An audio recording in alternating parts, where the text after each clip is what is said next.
Hey friends, I'm Anna Helman. Thanks so much for being here today. Raise your hand if you have more designer papers in your collection than you need. Are you raising your hand?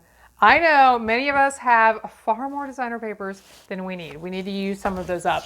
Today I want to share a really simple card design with you that it has a little bit different way that it opens. I don't know if it technically qualifies as a fun fold, but it opens a little bit differently, uses some of those designer papers, and one of my favorite parts is it lets you see both sides of your designer papers. Do you ever struggle to decide, you want to use one side, but you're like, oh, I can't cover that other side up? What we're going to do today, you can see both sides and use some of those beautiful papers. Let's get started. I've chosen some of my favorite designer paper to show you today's tutorial because it's one of those packs that I just have a really hard time deciding which side I want to use. I don't want to cover up that back side. So this is what we will be using for this fun tutorial, and let me show you what we're going to need to create this card. We need a base that measures 4 1/4 by 5 1/2. This does not fold, okay? So like I said, this opens a little bit differently than a traditional card. So our base is actually flat. We need a matte piece that measures 4 by 5 1/4.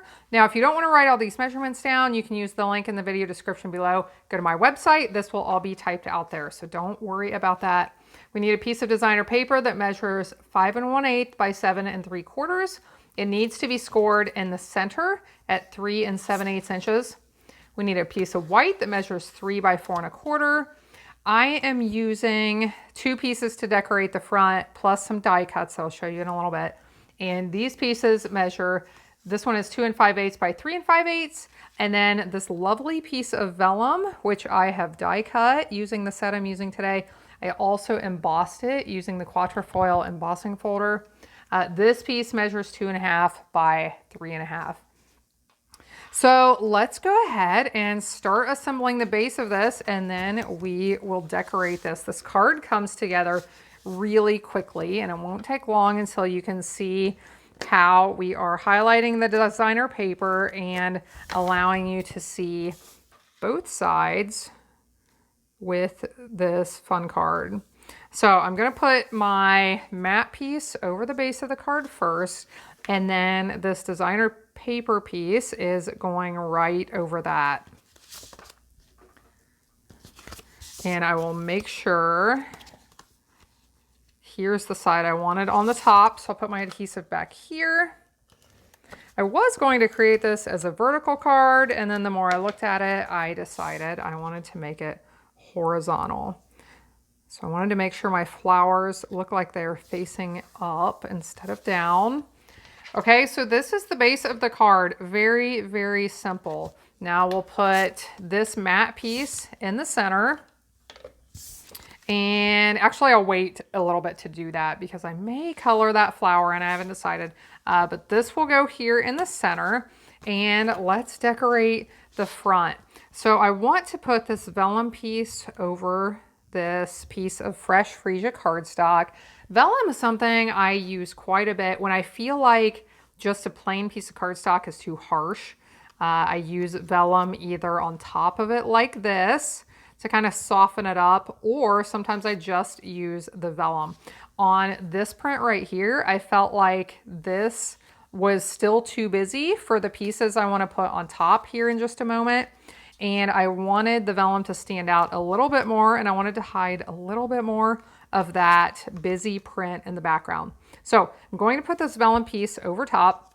This will be down in our bottom corner. We're going to have a greeting. We're going to have some die cuts here. I'll share with you as I assemble this. But I wanted to show how I'm going to put my vellum on. You always have to pay attention to how you adhere vellum to what is underneath the vellum to make sure your adhesive doesn't show through. Now, sometimes it's not a problem depending on the color of the paper underneath, but sometimes you really do have to pay attention. I am going to do what I do often and just put my adhesive where I know it is not going to show, because I will be covering it up with my greeting and with some die cuts. So this is a really easy way to do it quickly and not really have to worry about that so much. And then I'm going to put this piece right there on the front. down here at the bottom right. It's kind of like my signature. If I ever put anything at the top left or the bottom left or the top right, it's like totally outside of my box. I'm gonna have to start stretching myself a little more and putting things in different places. Now I've created this tag. I'll show you the bundle I used to create this card. This is the Happiness Abounds stamp set. The flowers in it are really neat, and the greetings I think are just lovely. I love the font, and they say some really nice things. I really like this. Congratulations, wishing you all the happiness you can imagine. And then we're using sending many thanks for all you do, and you are wonderful in every way on today's card. I do have another sample of a really pretty card to share with you at the end that I created with the same bundle. Now here is the die set. One of the things I really like about this die set is these flower dies coordinate with the prints in the designer paper. So what I am going to use to decorate my card, here, I'll grab one of these prints so you can see this. So for example, this large flower right here coordinates with these large flowers. This one coordinates with these. This one coordinates with this flower. So you can cut all these out and save yourself a little bit of time stamping and coloring. So that's one thing I really like. This is a really cool die right here. It makes the edge of your piece look like notebook paper torn out. I need to do some projects with that. And then this die, I've used this several times. It is lovely, as you can see, with my foil. That's not foil, it's vellum. My vellum piece. So I stamp my tag. This is my Banners Pick-a-Punch.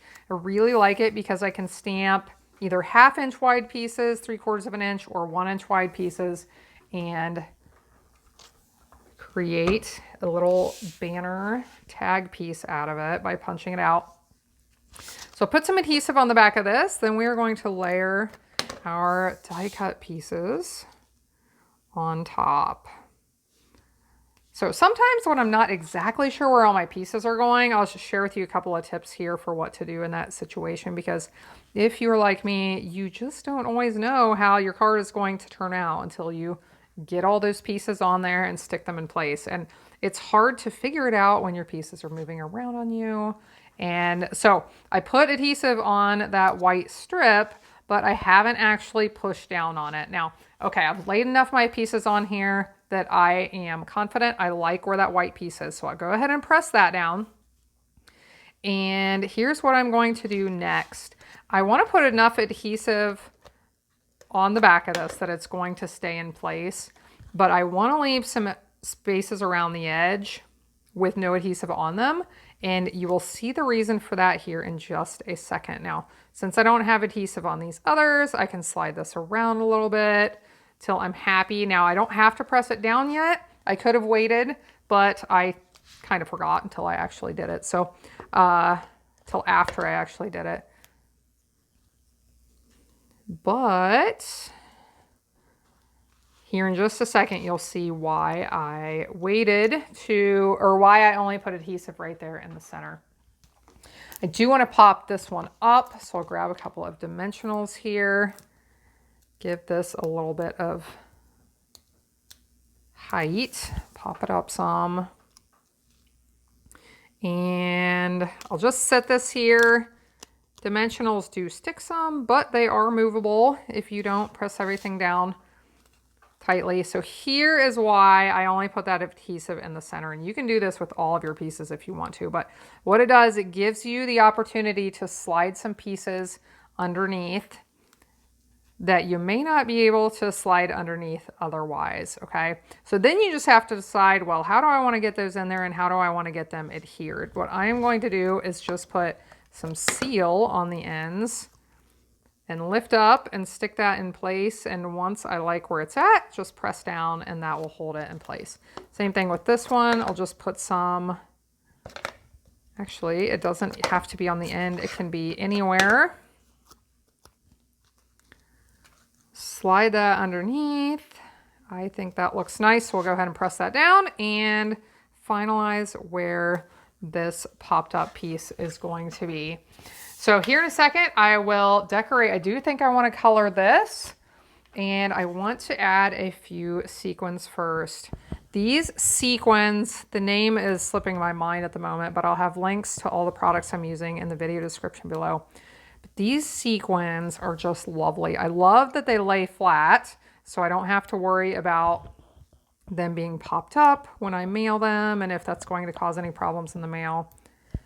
But they already have the adhesive on the back, so they're easy to apply. And the colors that they are, I've been finding that they really do coordinate with a lot of my projects. So here you can see the finished card on the front. And let's go ahead and decorate this piece for the inside. I grabbed my water painter. This is a really fun tool that I've used quite a bit lately in some of my projects. And I took my Night of Navy ink pad and just placed a block against it to pick up some of that ink. Now here I have water inside of the aqua painter. I'm going to squeeze a little bit to get some of that water to come out on my block. And then I want to bring in some of that color. Now I like to start really light, and it's always easy to go back and get more color if you want to make it darker. But if you put it too dark at the beginning, it's difficult or impossible to lighten that color up. So let's start and just paint this a really light color, and then I'll go back and I'll add a little bit of darker for some shadows.